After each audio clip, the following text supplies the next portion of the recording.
যারা বলছিলেন যে ভারত যুদ্ধ করবে না তাদের মুখে ছাই দিয়ে যুদ্ধ কিন্তু শুরু হয়ে গেল। এবং এটাও বলে রাখি 100% হয়তো পিক লেভেলে যায়নি, তবে 50% ছাড়িয়ে গেছে। এটা এই মুহূর্তে আজকে 8ই মে 2025 বৃহস্পতিবার রাতে দাঁড়িয়ে বলতে পারি। পাকিস্তান অনেক আওয়াজ দিয়েছে, অনেক কথা বলতো, তার কারণ আমাদের দুর্ভাগ্য ছিল আমাদের সলিড কোনো নেতা ছিল না। আমরা আমাদের অসাধারণ সেনাবাহিনী পেয়েছি, আগেও ছিল, আজও আছে, আগামী দিনেও থাকবে। পাকিস্তানে গিয়ে দাউদ ইব্রাহিমকে টার্গেট করে নেওয়ার পরেও কোথা থেকে যেন একটা ফোন চলে গেছিল, তার জন্য আমাদের বাহিনীর ফিরে আসতে বাধ্য হয়েছিল। এই সিচুয়েশনে দাঁড়িয়ে আমরা মনে করছিলাম যে হয়তো আমাদের এরকমভাবেই থাকতে হবে, কিন্তু না, এরকমভাবে থাকতে হবে না, সারা জীবন এরকম চলতে পারে না। লেবু চটকাতে চটকাতে তেতো হয়, এই কথা অনেক দিন ধরে আমি আমার প্রতিটা ভিডিওয়ে বলছি। আর এটা আমার কথা নয়, এটা পুরনো প্রবাদ, আর এটা খুবই সত্যি। এবার কিন্তু ভারত একেবারে আগে থেকে প্ল্যান প্রোগ্রাম করে নিয়েছে। শুরুটা আমরা করিনি, ভারত কোনোদিন শুরু করেনি। 1947-এ যখন ভারত স্বাধীন হয়েছিল এবং পাকিস্তান নামক ওই বেজন্মাটা জন্ম নিয়েছিল, তখন থেকেই যেহেতু বেজন্মা, তার জন্য তারা তাদের কেরামতি দেখিয়ে যাচ্ছিল। অনেক সহ্য সব সময় ভারত রিটেলিয়েট করেছে, এমনকি নেগোসিয়েশন টেবিলে ভারত সব সময় হেরেছে, যুদ্ধে জিতেছে প্রত্যেকটা।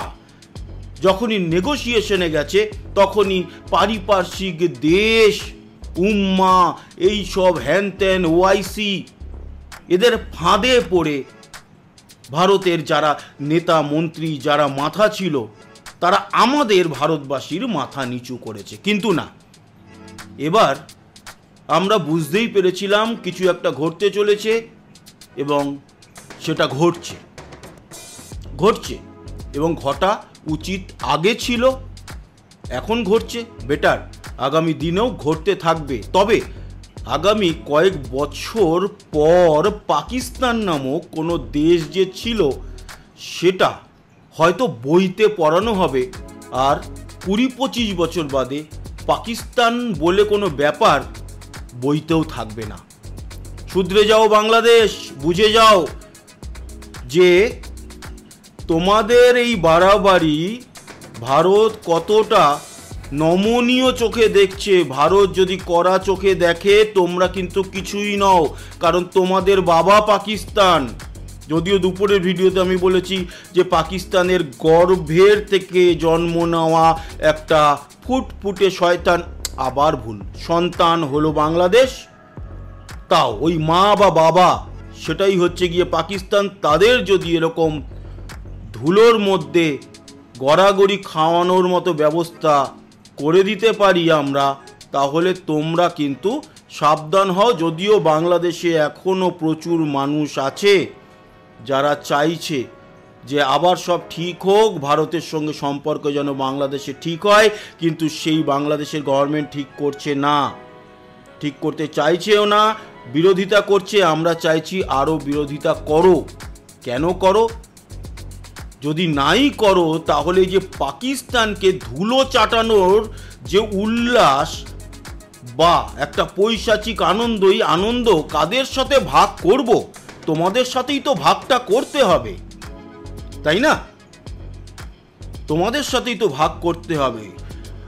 আমাদের প্রতিটা যে পাকিস্তানের সঙ্গে বর্ডার অঞ্চল রয়েছে বা রাজ্য রয়েছে, রাজস্থান, গুজরাট, ওদিকে পাঞ্জাব, চণ্ডীগড়, এবং রয়েছে আমাদের জম্মু কাশ্মীর, প্রতিটা জায়গায় ড্রোন হামলা কিন্তু শুরু করেছে, সাথে মিসাইল ছুটছে।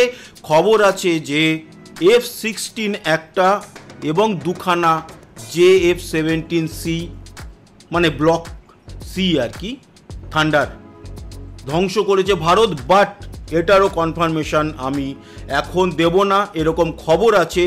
কেন দেব না, তার কারণ 100% একেবারে যুক্তিযুক্ত সবুত যাকে বলে প্রমাণ আমার হাতে নেই, তাই আভাস দিয়ে রাখলাম যে এরকম ঘটনা ঘটে গেছে। তবে 100% আমি গ্যারান্টি দিচ্ছি না যে ঘটেছেই, কারণ যেহেতু প্রমাণ 100% নেই। অন্যদিকে আমাদের জীবনে আমরা এত কিছু দেখলাম, আগের দিনই আলোচনা করেছি যে আমরা আমাদের জীবনে দেখেছি কি colour television, black and white television থেকে একটা যুগান্তর, একটা ডায়াল ফোন থেকে মোবাইলে উত্তরণ, মোবাইল থেকে আমরা এমন স্মার্টফোনে পৌঁছেছি যেখানে সারা পৃথিবীকে আমরা নিজের হাতের মুঠোয় করে ফেলতে পারি। সেটা আমার বাবারা দেখে যেতে পারিনি, আমার দাদুরা দেখে যেতে পারিনি, কিন্তু আমাদের এই প্রজন্ম এতটা একটা তথ্য প্রযুক্তির কি বলবো সিঁড়ির উপরে যেতে যেতে একটা টপ লেভেলে পৌঁছেছে। সেই পৌঁছানোটা দেখেছি আমাদের জীবনে। আমরা দেখেছি কোভিড, করোনার মতো একটা 2.5 বছরের লাইফ এবং প্রায় 6 থেকে 7 মাসের লকডাউন। তাই আমাদের এই জীবনেই আমরা ভারত পাকিস্তানের যুদ্ধ দেখে যেতে পারবো, এরকমটা বলেছিলাম যখন 370 উঠে গেল বা তুলে নেওয়া হলো জম্মু কাশ্মীর থেকে, তখনই বলেছিলাম। আর এবার ভারত পাকিস্তানের যুদ্ধ শুরু হয়ে গেল। আজকে সারাদিন লাহোরে ড্রোনের পর ড্রোন পাঠানো হয়েছে, তার মধ্যে কয়েকটা ভেঙে পড়েছে, কয়েকটাকে আঘাত এনেছে। ডিফেন্স সিস্টেম মানে এয়ার ডিফেন্স সিস্টেম লাহোর সহ আশেপাশের অঞ্চলে একেবারে ফিনিশ। চায়না বলছে যে কাদেরকে আমরা দিয়েছি, এরা চালাতে পারে না, অশিক্ষিত, নাকি আমাদের জিনিসটার ভুল। Confuse China. কেন? তার কারণ তারা তো শিখিয়ে পড়ি দিয়ে গেছে কাদের, ম্যাক্সিমাম পাকিস্তানের সেনাবাহিনীর মাদ্রাসা ছাপ। আর যাদের হাতে দিয়েছে তারা ইংলিশটুকু পড়তে পারে না, সেটা পাকিস্তানের ক্রিকেট দল দেখলেই বোঝা যায়, তাই না? তো সেই পাকিস্তানের হাতে যদি বড় লেভেলের কোনো জিনিসও তুলে দেওয়া হয় তাহলে সেটা খেলনাই হয়ে যায়, কারণ তার ম্যানুয়ালও পড়তে পারে না, কিভাবে চালাতে হয় সেটাও জানে না। অবশ্য এটাও ঠিক যে চায়নার মাল সেটা যতই বড় শিক্ষিত হোক, চালাতে গেলে চায়নার মাল যদি চলে তাহলে চাঁদ তাক, না চললে শাম তাক, এ তো খবরই আছে বা কথাই আছে। তো এই যে শুরু হয়ে গেল, এটাই কিন্তু আমাদের পাতা ফাঁদে পা দিয়ে দিল। 22শে এপ্রিল পেহেলগাঁওতে ওরা যে শুরু করেছিল তাণ্ডব, আমাদের 26 জন নিরীহ মানুষকে হত্যা করেছে। তার বদলা হিসাবে গতকাল রাতে শুরু হয়ে গেছিল, মানে পরশু দিন রাতেও বলা যেতে পারে। তারপর পাকিস্তান গতকাল রাতে আঘাত হেনেছিল, একেবারে সামনে জাল বুনে দেওয়া হয়েছে, কিচ্ছু করতে পারিনি। আজকেও সেম, আজকে আঘাতের পর আঘাত হানছে কিন্তু কিচ্ছু করতে পারছে না। আমার কাছে প্রচুর ভিডিও আছে, কিন্তু কোনো ভিডিও প্রকাশ আমি করব না। কেন করব না? তার কারণ এটা আমার ভারতীয় ধর্ম। যখন সমস্ত লেভেলের অথেন্টিক প্রচার, অথেন্টিক ভিডিও হিসাবে আমাদের ভারত সরকারের তরফ থেকে প্রচার করা হবে, তখনই সেই ভিডিও আমি দেব। হ্যাঁ, পাকিস্তান থেকে আসা কিছু ভিডিও ভালো মতো ছানবিন করে সেটা দিতে পারি, কারণ সেটা তো আমাদের ভারতবর্ষের গভর্নমেন্ট দেবে না, তাই আমাদের দর্শকদের জন্য সেগুলো দিতে পারি। কিন্তু ভারতবর্ষের তরফ থেকে কোনো ডিফেন্সের খবর বা ভিডিও, খবর দিতে পারি, ভিডিও দেওয়াটা আমার ভারতবাসী হিসাবে কিন্তু অপরাধযোগ্য। সেটা শুধু আমি নয়, আমাদের প্রত্যেক ভারতবাসীর দায়িত্ব। অতএব যুদ্ধ শুরু হয়ে গেছে, আর পিওকে খুব দূরে নয়, খুব দূরে পিওকে নয়। পিওকে যে নেওয়া হবে অমিত শাহ পার্লামেন্টে অনেক দিন আগেই বলে গেছে, 2-3 বছর আগেই বলে গেছে। তাই ধৈর্য ধরুন, বড় কিছু হতে চলেছে সেটা কিন্তু কয়েকদিন ধরেই আমরা বলে আসছিলাম। তখন অনেকে হাসাহাসি করছিল, হাসাহাসি তো করতেই পারে, তার কারণ আমাদের ইতিহাসটাই এরকম। হাসির পাত্র করে তুলে দেওয়া হয়েছিল আমাদের ভারতবাসীদের সকলের সামনে, যে কেউ এসে মন্দিরের ঘন্টার মতো যেন বাজিয়ে যেতে পারতো আমাদেরকে। সে বাংলাদেশি হোক, সে শ্রীলঙ্কা হোক, সে পাকিস্তান হোক, সবাই। কিন্তু এই যে ধৈর্যধারী একটা সুনির্দিষ্ট পথে চলা মানুষ, আমি এখানে ধর্মের কথা বলবো না, ভারতবাসী, তাদেরকে উত্ত্যক্ত করে লেবু চটকে যে তেতোটা করেছে, এবার দেখ কেমন লাগে যে লেবু তেতো হলে তার স্বাদ কেমন হয়। তো এই স্বাদ গ্রহণ করার জন্য পাকিস্তানকে ধন্যবাদ, বাংলাদেশকে ধন্যবাদ, যদিও বাংলাদেশের ধন্যবাদ প্রাপ্য আরও পরে আছে। তার কারণ মমতা ব্যানার্জি মানে আমাদের পশ্চিমবঙ্গের মুখ্যমন্ত্রী, ওনার সঙ্গে আমাদের স্বরাষ্ট্র দপ্তরের একটা নিভৃত মিটিং হয়েছে। সেই মিটিংয়ের পর উনি একটি প্রেস কনফারেন্স করেছেন এবং যোগ্য রাজনীতিবিদের মতো একটা কথাও বলেছেন। তিনি বলেছেন যে হ্যাঁ, ভারতের স্বরাষ্ট্রমন্ত্রী, স্বরাষ্ট্র দপ্তরের সঙ্গে আমাদের প্রাইভেট মিটিং হয়েছে। রাজ্যের আমি মুখ্যমন্ত্রী হিসাবে সেই মিটিংয়ে অ্যাটেন্ড করেছি।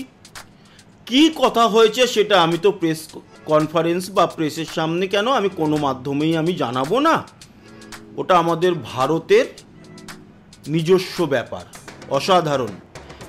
এইটাই তো আমাদের ভারতের আসল ঐতিহ্য, যে আমরা রাজনীতির ব্যাপারে যখন যে যাকে পারো গালাগালি করো, মোদি তোমাকে আমি কোমরে দড়ি পরিয়ে জেলে ঢোকাবো, মোদি এসে বলবেন, নরেন্দ্র মোদি মাননীয় প্রধানমন্ত্রী এসে বলবেন দিদি হাম নেই ছোড়েঙ্গে, এসব চলতে থাকবে আমাদের।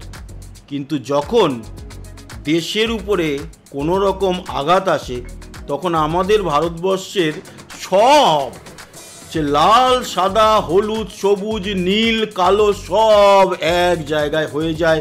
এটাকেই কিন্তু ভয় পায়, আর এটা যখন ভয় পায়, এটাকে ক্যাশ করা হয়নি এতদিন, এখন ক্যাশ হচ্ছে। তার জন্য ঘরে ঢুকে যেমন মারা হবে, ঘরে গিয়ে বসা হবে, আর শুধু বসা নয়, শোয়া হবে, খাওয়া দাওয়া সব কিছু হবে। সিঁদুর দান মানে এই যে অপারেশন হয়েছে, অপারেশন সিঁদুর, এই সিঁদুর দান হয়ে গেছে, ফুলসজ্জা চলছে।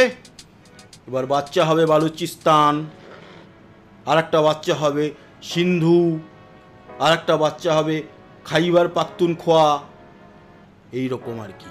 পরপর বাচ্চা এবার জন্মাতে থাকবে, ওয়েট অ্যান্ড সি। আর অন্যদিকে বাংলাদেশ সাবধান, কূটনৈতিক দিক থেকে ভারত শেষ করে দেবে, একেবারে যুদ্ধে অবধি যেতেই হবে না। আর বাংলাদেশের যারা ওই কিছু চেলাচামুন্ডা আছে, লাঠি নিয়ে চায়ের দোকানে বসে ভারত আয় আমরা দেখে নেব, ভারতের কোনো কাকপক্ষীকেও যাওয়ার দরকার পড়বে না। ভারত শুধু বর্ডারের থেকেও 100 কিলোমিটার পিছনে কিছু বিমান হোক বা সারফেস টু সারফেস মিসাইল হোক, তাই দিয়েই কিন্তু যে কোনো জায়গায় বাংলাদেশের আঘাত হানতে পারে। তাই সাবধান, কথাবার্তা বুঝে সংযত হয়ে কথা এখন থেকে বুঝে যাও, সাবধানে চলো। যদিও তোমাদের সাবধানতা অবলম্বন করার মতো নীতিজ্ঞান ছোটবেলা থেকে দেয়নি, তোমার বাবা মা তোমাকে দিতে পারেনি, তো আমি কোন হরিদাস পাল তোমাকে শেখাবো। বাট তাও বলে দিলাম, সাবধান হলে হও, না হলে বোঝো কয়েকদিনের মধ্যে তোমাদেরও কিন্তু সময় আসছে। খুব সাবধান, যা আপডেট আসবে পৌঁছে দেব, ভুলভাল খবর নয়। ওই যে যেমন বললাম, F-16 শটডাউন হয়েছে কি না, বা JF-17 শটডাউন হয়েছে কি না, যতক্ষণ না অথেন্টিক ভিডিও এবং আমাদের ভারতবর্ষের অথেন্টিক ডিপার্টমেন্ট থেকে সরকারিভাবে কোনো খবর আসে ততক্ষণ এটাতে কোনো রকম অ্যাকসেপ্টেড স্ট্যাম্প আমি অন্তত দিচ্ছি না। খবরটা আভাস আছে তাই শুনিয়েছি। যেমন আভাস ছিল যে আমাদের নাকি রাফেল ডাউন করে দিয়েছে, আর সিএনএনের প্রশ্নের উত্তরে পাকিস্তানের ডিফেন্স মিনিস্টার বলছে প্রমাণ আছে সোশ্যাল মিডিয়ায়। তো পাকিস্তান ইজ এ টোটাল